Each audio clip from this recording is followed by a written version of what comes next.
Hello dear, welcome to Phoenix Edu. तो आज के वीडियो में हम डिस्कस करने वाले हैं हाइड्रोजन स्पेक्ट्रम को। तो हमारा हाइड्रोजन स्पेक्ट्रम जो है वो क्या कहलाता है, तो आइए देखते हैं हमारा हाइड्रोजन स्पेक्ट्रम जो है वो क्या कहलाता है। तो हाइड्रोजन स्पेक्ट्रम के लिए सबसे पहले हमको चाहिए होगी एक डिस्चार्ज ट्यूब, राइट। तो ये हम डिस्चार्ज ट्यूब ले लेते हैं। तो डिस्चार्ज ट्यूब एक ऐसी ग्लास ट्यूब होती है जिसमें 2 इलेक्ट्रोड लगे होते हैं और एक वैक्यूम पंप लगा होता है, राइट। तो यहाँ पे हमने 2 इलेक्ट्रोड लगा दिए और एक छोटा सा वैक्यूम पंप जो है वो आप लगा दो, ठीक है। तो 2 इलेक्ट्रोड और दोनों इलेक्ट्रोड को जो है वो हाई वोल्टेज बैटरी से हमने कनेक्ट कर दिया, क्लियर है। और यहाँ पे हमने जो है वो हाइड्रोजन गैस जो है वो भर दी। तो हाइड्रोजन गैस जो है हम यहाँ पे भर देते हैं और यहाँ पे हमने जो है वो वैक्यूम पंप लगा रखा है, राइट। तो low pressure and high voltage के कारण जो हमारी हाइड्रोजन गैस है, जो हाइड्रोजन का मॉलिक्यूल है, तो इलेक्ट्रिक डिस्चार्ज में वो क्या होगा, तो इलेक्ट्रिक डिस्चार्ज के कारण जो है वो हाइड्रोजन एटम जो है वो बना लेगा, राइट। और जब ये केमिकल रिएक्शन होती है तो यहाँ से जो है वो एक ब्लू कलर की लाइट जो है वो इमिट होती है, राइट। तो ब्लू लाइट जो है यहाँ पे इमिट होती है और इस ब्लू लाइट को करना क्या है, हमें इस ब्लू लाइट का करना ये है कि इस ब्लू लाइट को जो है एक प्रिज्म से जो है वो पास करते हैं और फिर हम क्या करते हैं, फोटोग्राफिक प्लेट पे जो है वो हम इसका स्पेक्ट्रम लेंगे, राइट। तो फोटोग्राफिक प्लेट पे हमने जो है इसका स्पेक्ट्रम जो है वो ले लिया। तो हमको यहाँ पे जो है बहुत सारी डिफरेंट वेवलेंथ की जो है स्पेक्ट्रल लाइन जो है वो नज़र आई, जिसको कि हमने हाइड्रोजन स्पेक्ट्रम बोला, राइट। अब बात यह है कि हाइड्रोजन स्पेक्ट्रम जो है बनता क्यों है, इसके पीछे का रीज़न क्या है। तो देखो ज़रा, इसके पीछे का रीज़न ये है कि ये हमारा हाइड्रोजन स्पेक्ट्रम है और ये हाइड्रोजन का न्यूक्लियस है, राइट। यहाँ पे प्रोटॉन हम 1 बना देते हैं और यहाँ पे नंबर ऑफ सेल जो है वो ये फर्स्ट सेल है, ये सेकंड सेल, ये थर्ड सेल, ये फोर्थ सेल, ये फिफ्थ सेल, ये सिक्स सेल, ये सेवेंथ और ये यहाँ पे इन्फिनाइट सेल हो गई, क्लियर है। और अब हम जो है इस सेल की एनर्जी जो है वो निकालेंगे, हर सेल की एनर्जी। तो एनर्जी निकालने का फॉर्मूला तो आपको पता ही है, नहीं पता तो जान लो। किसी भी सेल की एनर्जी निकालने का फॉर्मूला होता है EN इक्वल होता है -13.6 n square into Z square, right. n जो है that is the number of cell, 1 2 3 4, right. ये सेल होते हैं, क्लियर है। तो फर्स्ट सेल की एनर्जी कितनी होगी, तो फर्स्ट सेल की एनर्जी जो है वो आपको पता है -13.6 इलेक्ट्रॉन वोल्ट, ये उसकी यूनिट है, राइट। तो यूनिट जो है वो इलेक्ट्रॉन वोल्ट पर एटम जो है वो उसकी यूनिट होती है। अब हमें सेकंड सेल की एनर्जी चाहिए तो निश्चित तौर पे हमको जो है वो कैलकुलेटर की ज़रूरत पड़ेगी, क्योंकि हमको हर सेल की एनर्जी जो है वो यहाँ पे निकालनी है, क्लियर है। तो ये हमारा कैलकुलेटर आ गया। अगर हमें सेकंड सेल की एनर्जी चाहिए तो हमें 13.6 में, ठीक है, यहाँ n = 2 रखोगे तो 2 का स्क्वायर तो 4 होता है, तो 4 से हमें डिवाइड करना पड़ेगा। तो भाई 4 से हमने डिवाइड कर दिया तो ये -3.4 इलेक्ट्रॉन वोल्ट एनर्जी जो है वो आ गई सेकंड सेल की। अगर हमें थर्ड सेल की एनर्जी चाहिए तो 13.6 में हमको डिवाइड करना पड़ेगा 9 से, राइट, क्योंकि 3 का स्क्वायर तो होगा 9, तो ये माइनस आपका 1.51 इलेक्ट्रॉन वोल्ट है। और अगर हमें फोर्थ सेल की एनर्जी चाहिए तो 13.6 डिवाइडेड बाय हमें 16 करना पड़ेगा, तो ये 0.85 आ जाएगा। तो माइनस आपका 0.85, ठीक है, ये -1.511 था, ठीक है।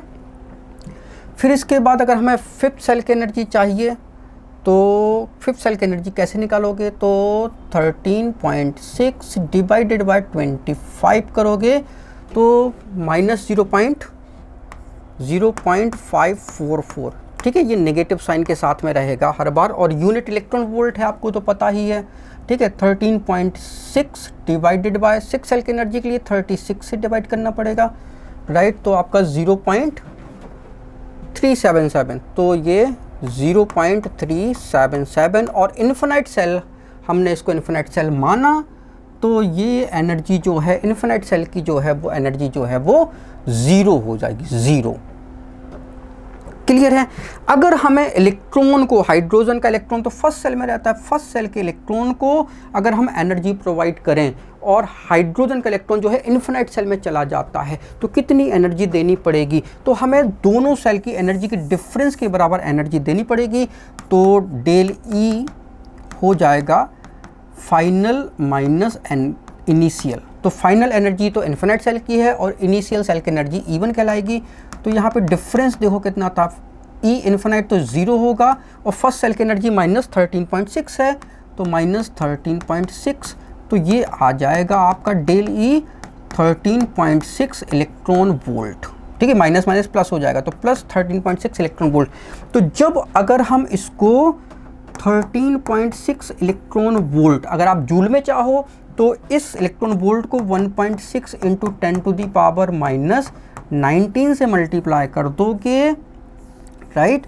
तो ये एनर्जी जो है वो हमारी जूल में आ जाएगी। तो इतनी एनर्जी अगर हम सप्लाई करते हैं तो हाइड्रोजन का इलेक्ट्रॉन जो है वो इन्फिनाइट सेल में जंप कर जाएगा, हाइड्रोजन का इलेक्ट्रॉन इन्फिनाइट सेल में चला जाएगा, राइट। इससे ज़्यादा एनर्जी दे तो फिर इन्फिनाइट सेल मतलब फिर चला गया, अब वो वापस नहीं आएगा। और वो कहाँ चला गया? वापस नहीं आएगा। तो हमारा हाइड्रोजन एटम जो है वो आयोनाइज हो गया, आयन बन गया, राइट। ओके, अब ये स्पेक्ट्रम जो है वो बनते क्यों हैं, इसके पीछे का रीज़न क्या है? तो इसके पीछे का रीज़न बड़ा सिंपल है। हाइड्रोजन में एक इलेक्ट्रॉन होता है और उसको फर्स्ट सेल में ही रहना होगा, ये तय है। ठीक है, भगवान ने उसको बोला कि भाई तुम फर्स्ट सेल में ही रहोगे। अगर भगवान ने नहीं बोला तो कम से कम बोरबरी ने तो बोला ही है कि भाई तुमको फर्स्ट सेल ही दिया जाएगा। और अगर इलेक्ट्रॉन अपना ओरिजिनल सेल छोड़ के किसी हायर सेल में चला जाता है तो वो केवल और केवल 10⁻⁻8 सेकेंड तक ही रुक सकता है। 10⁻⁻8 सेकेंड, ये बहुत बहुत बहुत कम टाइम है, राइट। तो निश्चित तौर पे अगर हमने एनर्जी प्रोवाइड की और इलेक्ट्रॉन जो है इन्फिनाइट सेल में चला गया तो फिर वो वापस आएगा। ठीक है, उसे वापस आना ही होगा। क्यों? क्योंकि हायर सेल में इलेक्ट्रॉन जो है वो 10⁻⁻8 सेकेंड तक ही रुक सकता है। हायर सेल कुछ भी हो सकती है। हाइड्रोजन के लिए फर्स्ट सेल को छोड़ के सारे सेल हायर सेल हैं। तो इलेक्ट्रॉन कितने देर स्टे कर सकता है? 10⁻⁻8 सेकेंड तक ही स्टे कर सकता है, इससे ज़्यादा स्टे कर ही नहीं पाएगा। क्लियर है? ओके, तो इलेक्ट्रॉन जो है वो वापस आ रहा है। तो इलेक्ट्रॉन जो है अगर इन्फिनाइट सेल से डायरेक्ट ही फर्स्ट सेल में आ गया, इन्फिनाइट सेल से डायरेक्ट फर्स्ट सेल में आ गया, अगर मान लीजिए इन्फिनाइट सेल से कूदा 7 सेल में और 7 सेल से डायरेक्ट फर्स्ट सेल में, इन्फिनाइट सेल से कूदा 6 सेल में और 6 सेल से डायरेक्ट आ गया फर्स्ट सेल में, इन्फिनाइट से कूदा 5th सेल में और 5th से आ गया डायरेक्ट फर्स्ट सेल में, इन्फिनाइट सेल से कूदा 4th सेल में और 4th सेल से वापस फर्स्ट सेल में आ गया, इन्फिनाइट सेल से कूदा 3rd सेल में और 3rd सेल से वापस फर्स्ट सेल, इन्फिनाइट सेल से कूदा डायरेक्ट 2nd सेल में और 2nd सेल से फर्स्ट सेल में। तो जब इलेक्ट्रॉन जो है वो फर्स्ट सेल में आता है, किसी भी हायर सेल से अगर फर्स्ट सेल में आता है तो जो सीरीज़ बनती है उसको हम बोलते हैं लाइमन सीरीज़। ठीक है, क्या बोलते हैं? वो हम बोलते हैं लाइमन सीरीज़। अगर इलेक्ट्रॉन जो है किसी भी हायर सेल से डायरेक्ट 2nd सेल में आता है, किसी भी हायर सेल से डायरेक्ट इलेक्ट्रॉन 2nd सेल में आए, फिर तो उसे फर्स्ट सेल में आना ही होगा। तो फर्स्ट सेल में 2nd सेल से फर्स्ट सेल में तो हम ले ही आए, राइट। डायरेक्ट 2nd सेल में आए और फिर वो फर्स्ट सेल में आएगा, राइट। तो अगर इलेक्ट्रॉन जो है वो किसी भी सेल से डायरेक्ट जो है वो 2nd सेल में स्टे करता है, तो 2nd सेल में स्टे करने के कारण जो है एक सीरीज़ बनती है जिसको कि हम बाल्मर सीरीज़ बोलते हैं। ठीक है, अगर इलेक्ट्रॉन जो है किसी भी हायर सेल से आता है और वो 3rd सेल में स्टे करता है, किसी भी हायर सेल में आता है और वो 3rd सेल में स्टे करता है, ठीक है, थर्ड सेल में स्टे करता है 10⁻⁻8 सेकेंड तक।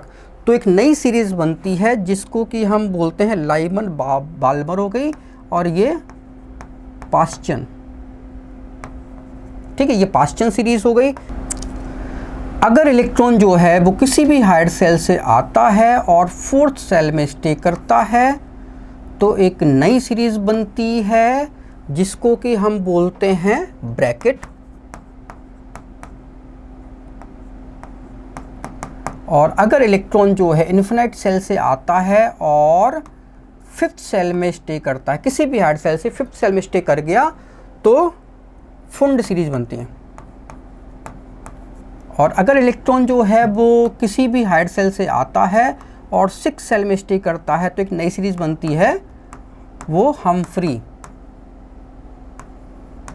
ठीक है, हम्फ्री सीरीज बनती है, राइट। ओके, तो Lyman, Balmer, Paschen, Brackett, Pfund and Humphry, ये सीरीज जो है वो हाइड्रोजन के स्पेक्ट्रम में जो है वो बनती है। क्लियर है? ओके। अब देखो ज़रा, लाइमन सीरीज जो है वो होती है हमारी अल्ट्रा वायलेट रीजन की, ठीक है। इसकी वेवलेंथ जो है वो अल्ट्रा वायलेट रीजन की होगी, ठीक है, मतलब 3800 एंगस्ट्रॉम से कम। ये जो सीरीज होती है बाल्मर सीरीज जो है ये विजिबल रीजन की होती है।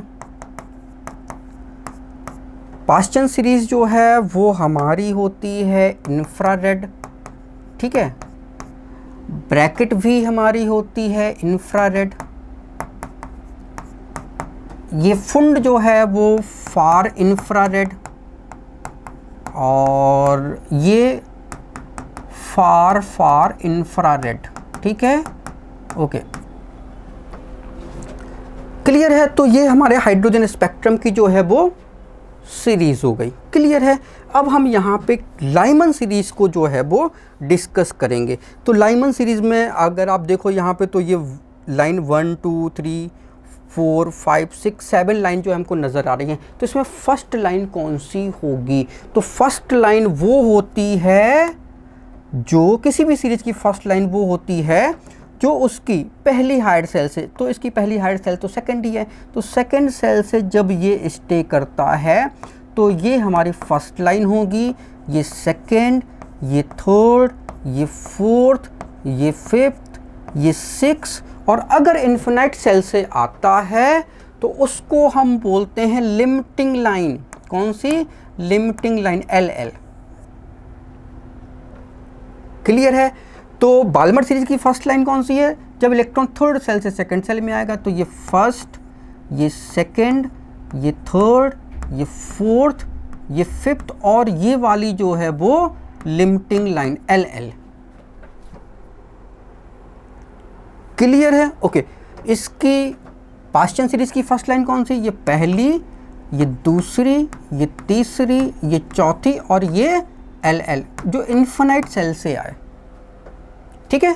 इसके बाद हमारा इंफ्रारेड का देखते हैं, तो ये फर्स्ट, ये सेकंड, ये थर्ड, और ये LL लिमिटिंग लाइन, ठीक है ना। क्लियर है? ऐसे यहाँ पे ये फर्स्ट, ये सेकंड, और ये LL लिमिटिंग लाइन। हम्फ्री का ये फर्स्ट और ये LL लिमिटिंग लाइन। क्लियर है? ओके। तो ये हमारा हाइड्रोजन स्पेक्ट्रम हो गया।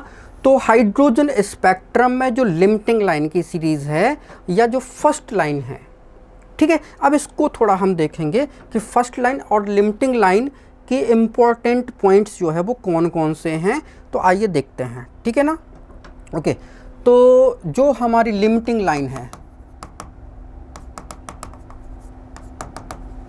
ठीक है, लिमिटिंग लाइन है, राइट। तो लिमिटिंग लाइन हमेशा जो है वो इन्फिनाइट सेल से इलेक्ट्रॉन जो है वो आएगा। और किस सीरीज की लिमिटिंग लाइन की बात कर रहे हो? तो यहाँ पे हम बात कर रहे हैं लाइमन सीरीज की।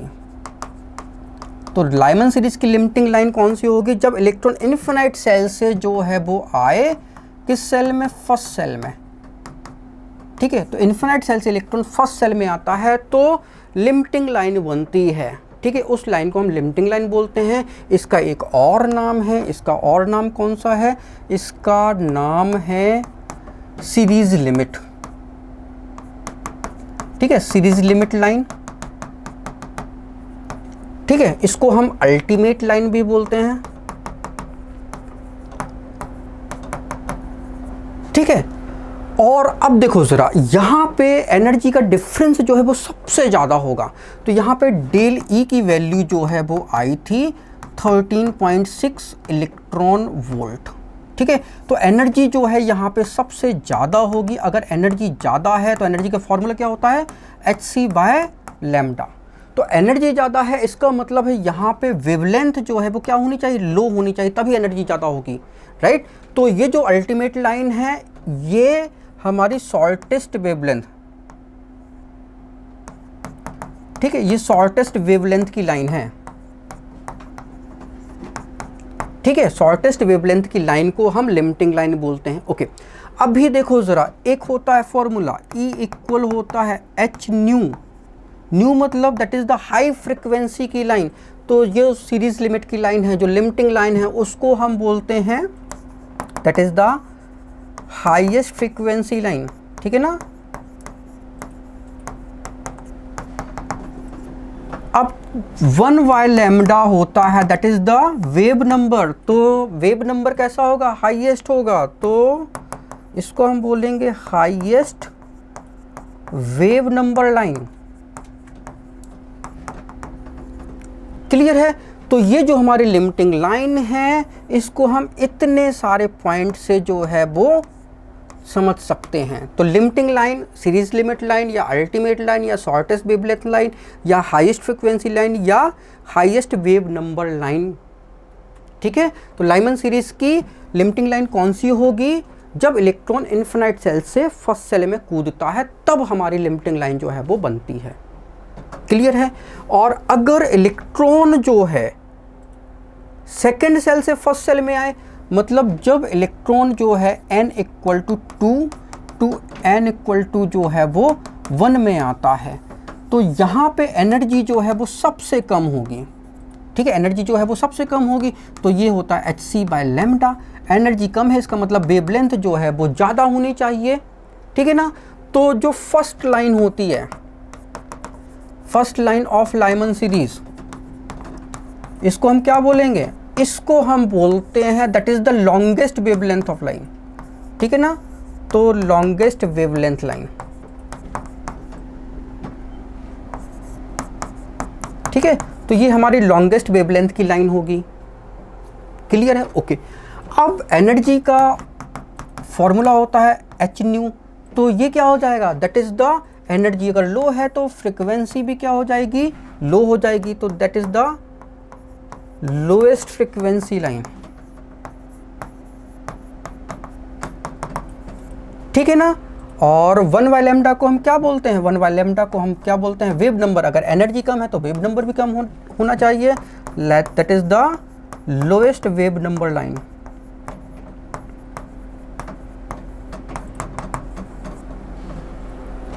क्लियर है। तो ये तो हमारी आपका जो है वो लाइमन सीरीज़ की जो है इम्पॉर्टेंट पॉइंट हो गए। अब हम वापस जो है फिर से हम चलते हैं हाइड्रोजन स्पेक्ट्रम की ओर, राइट। तो ये हमारा हाइड्रोजन स्पेक्ट्रम है। ये लाइमन सीरीज़ अल्ट्रावायलेट रीजन में पड़ती है, आपको पता है। ठीक है, बाल्मर सीरीज़ विजिबल रीजन में पड़ती है। चूँकि बाल्मर सीरीज़ विजिबल रीजन में पड़ती है, इस कारण सबसे पहले हाइड्रोजन स्पेक्ट्रम में बाल्मर सीरीज़ ही आइडेंटिफाई कर पाए। क्यों, क्योंकि ये विजुअल रीजन में जो है वो पड़ती है, इसलिए। ठीक है ना। तो पास्चन सीरीज़ ये इंफ्रारेड, ब्रैकेट सीरीज़ इंफ्रारेड, और फुंड सीरीज़ जो है वो फार इंफ्रारेड में जो है वो आएगी, और हमफ्री जो है वो फार इंफ्रारेड में जो है वो पड़ती है। क्लियर है। ओके, अब हम बात करते हैं आगे।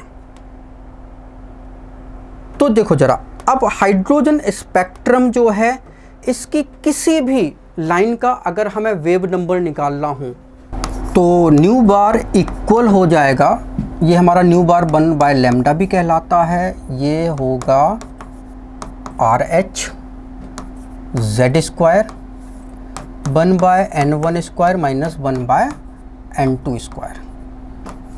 ठीक है ना। तो इस फॉर्मूले से हम किसी भी सीरीज़ की लाइन जो है उसकी वेवलेंथ या वेव नंबर जो है वो डिटरमाइन कर लेंगे। अगर मान लीजिए आपको ये फॉर्मूला भूल गया, आपको पूछा गया कि जो हमारा लाइमन सीरीज़ है उसकी जो फर्स्ट लाइन है तो इलेक्ट्रॉन N2 से N1 में जो है वो कूदेगा, ठीक है ना, तो उसकी वेवलेंथ जो है वो निकालो। तो आपको ये फॉर्मूला अप्लाई करना है। अगर फॉर्मूला भूल गया तो रुकना नहीं है, आपको क्या करना है, डेल ई जो है वो निकाल लेना है, एनर्जी का change, second cell minus first cell की एनर्जी, ठीक है, ये तो आप आसानी से निकाल सकते हो। और डेल ई आ गया तो बस hc/λ रखोगे तो बस यहाँ से आप वेवलेंथ निकाल लोगे। और वेव नंबर क्या होता है 1/λ, तो बस आप यहाँ से वेव नंबर भी जो है वो निकाल पाओगे, राइट। RH जो है ये हमारा रिडबर्ग कांस्टेंट कहलाता है। फॉर्मूला चूँकि रिडबर्ग ने दिया था तो RH जो है वो रिडबर्ग कांस्टेंट कहलाएगा। इसकी वैल्यू होती है 10967 सेंटीमीटर इनवर्स, राइट। तो ये हमारा हाइड्रोजन स्पेक्ट्रम हो गया। Thank you so much for watching this video. अगर वीडियो अच्छा लगा तो प्लीज़ इसको लाइक करें, उसको शेयर करें। अगर आपने चैनल को सब्सक्राइब नहीं किया है तो प्लीज़ चैनल को सब्सक्राइब कर लें। Thank you once again for watching this video.